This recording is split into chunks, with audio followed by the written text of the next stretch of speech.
जय श्री राम किसान साथियों, जैसा कि आपको पता है कस्टम हायरिंग केंद्र योजना का लाभ लेने के लिए आवेदन करने वाले सभी वर्ग के किसानों को धरोहर राशि के रूप में 10,000 रूपए के बैंक ड्राफ्ट की आवश्यकता होती है। इस बैंक ड्राफ्ट को आप ऑनलाइन आवेदन करते समय 1 MB की फाइल के रूप में स्कैन कर अपलोड करना होता है। इसी बहुत से किसानों को यह जानकारी नहीं है कि यह धरोहर राशि बैंक ड्राफ्ट किस नाम से बनवाना होता है। तो चलिए आगे हम इसकी जानकारी दे रहे हैं। साथ ही डीडी के संबंध में जो आपके बहुत सारे सवाल हैं उनका भी हम एक एक करके जवाब देंगे। सबसे पहले किसानों का एक सवाल है कि यह बैंक द्वारा डीडी जो बनवाया जा रहा है वो किस नाम से बनवाना होगा। तो आपको बता दें, यह डीडी आपको अपने संभाग के सहायक कृषि यंत्री के नाम से बनवाना होता है, जो कि 10,000 रूपए की राशि का होता है। आप अपने मोबाइल स्क्रीन पर प्रदेश के सभी संभागों के सहायक कृषि यंत्रियों के नाम देख सकते हैं। उदाहरण के लिए आपको बताएं, जैसे कि गुना, अशोकनगर, दतिया और शिवपुरी जैसे जिलों के किसानों के द्वारा जो डीडी बनवाया जाएगा वह अपने संभाग के कृषि यंत्री अर्थात सहायक कृषि यंत्री ग्वालियर के नाम से बनवाना होगा। संक्षिप्त में यदि बताएं तो भोपाल और नर्मदापुरम संभाग के किसानों के द्वारा अपना डिमांड ड्राफ्ट सहायक कृषि यंत्री भोपाल के नाम से बनवाना होगा। वहीं बात करें इंदौर और उज्जैन संभाग के किसानों को अपना डिमांड ड्राफ्ट सहायक कृषि यंत्री इंदौर के नाम से बनवाना होगा। ठीक उसी प्रकार बात करें हम रीवा और शहडोल संभाग के किसानों की, तो इन दोनों संभाग के किसानों को अपना डिमांड ड्राफ्ट सहायक कृषि यंत्री सतना के नाम से बनवाना होगा। ठीक है, आप समझ गए होंगे। डिमांड ड्राफ्ट में पाने वाले का नाम अर्थात पेई नेम सहायक कृषि यंत्री के नाम से होगा तथा अर्थात जो आवेदक किसान अपना डिमांड ड्राफ्ट बनवा रहा है वह आवेदक किसान होता है अर्थात वह एप्लीकेंट होता है। अब बात करते हैं दूसरे सवाल पर, डीडी बनवाने में कितना खर्चा आएगा और यह कहां से बनवाया जाता है। तो आपको बता दें, यह डीडी आपको किसी भी बैंक के माध्यम से बनवा सकते हैं। साथ में बात करते हैं हम डीडी बनवाने के लिए चार्जेस की। जो चार्ज किया जाता है लगभग 40 से लेकर 75 रूपए तक का यह चार्ज किया जाता है। अगर हम बात करें SBI बैंक में डीडी का चार्ज क्या रहता है, 50 रूपए का शुल्क लिया जाता है। अगला और मुख्य सवाल यह है किसानों का कि लॉटरी में यदि नाम नहीं आया है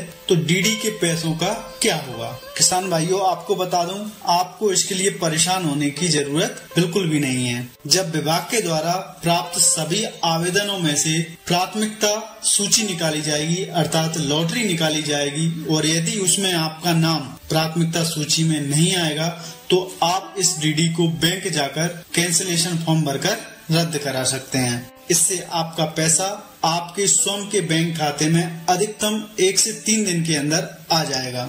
डिमांड ड्राफ्ट की वैधता 90 दिनों के लिए होती है। आप इसे 90 दिनों के अंदर कैंसिल करा सकते हैं। बात करते हैं दूसरी तरफ, यदि लॉटरी की प्राथमिकता सूची में आपका चयन हो जाता है तो यह अच्छी बात है। लॉटरी में चयन होने के बाद आपको आपके संबंधित संभागीय कार्यालय में दस्तावेजों के सत्यापन कराने हेतु जाना होता है। आपने ऑनलाइन आवेदन करते समय जो दस्तावेज स्कैन कर अपलोड किए थे उन्हीं मूल अभिलेखों का सत्यापन किया जाएगा और यदि आपके समस्त दस्तावेज सही हैं और आप योजना का लाभ लेने के लिए पात्र हैं तब आपका डिमांड ड्राफ्ट संबंधित कार्यालय में जमा कर लिया जाता है और इसके बाद यह किसी भी स्थिति में आपको वापस नहीं किया जाता है। अब आप आपकी मर्जी से या अन्य किसी कारण से योजना का लाभ नहीं लेना चाहते हैं तब भी यह डीडी आपको वापस नहीं किया जाएगा और यदि आप इस ओरिजिनल डिमांड ड्राफ्ट को कार्यालय में जमा नहीं करेंगे तो आपका आवेदन निरस्त कर दिया जाएगा। अब सवाल है कुछ किसानों का, डिमांड ड्राफ्ट आप 2 तरह से बैंक जाकर बनवा सकते हैं। आप चाहें तो 10,000 रूपए प्लस बैंक के द्वारा जो डिमांड ड्राफ्ट बनवाने के लिए चार्ज किया जा रहा है दोनों की राशि को जोड़कर नगद राशि और डिमांड ड्राफ्ट बनवाने के लिए फॉर्म भरकर बैंक में जमा कर सकते हैं और अपना डिमांड ड्राफ्ट बनवा सकते हैं। एक और दूसरा तरीका है जिसे मैं ज्यादा बेहतर समझता हूँ। इसमें आप अपने डिमांड ड्राफ्ट अर्थात डीडी को अपने बैंक खाते में जमा राशि से बनवाते हैं। इसमें भी ठीक उसी प्रकार का फॉर्म भरना होता है जो नगद राशि जमा करके आपने फॉर्म फिलअप किया था। सिर्फ इसमें एक दूसरा ऑप्शन आपको चयन करना होता है कि आप अपने बैंक अकाउंट से डिमांड ड्राफ्ट बनवाना चाहते हैं।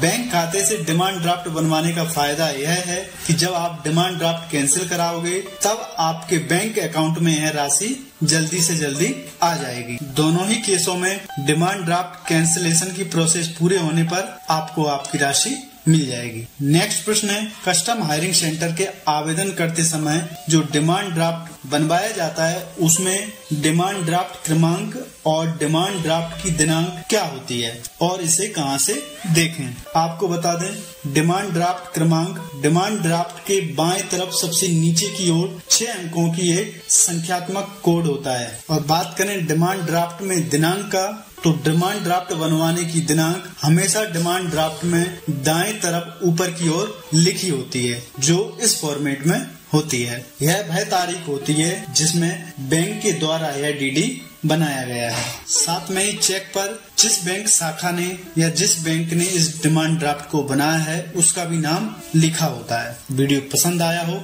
तो वीडियो को लाइक और शेयर जरूर करें, साथ ही चैनल को सब्सक्राइब भी कर लें जिससे आपको समय पर मेरा अगला वीडियो मिल सके।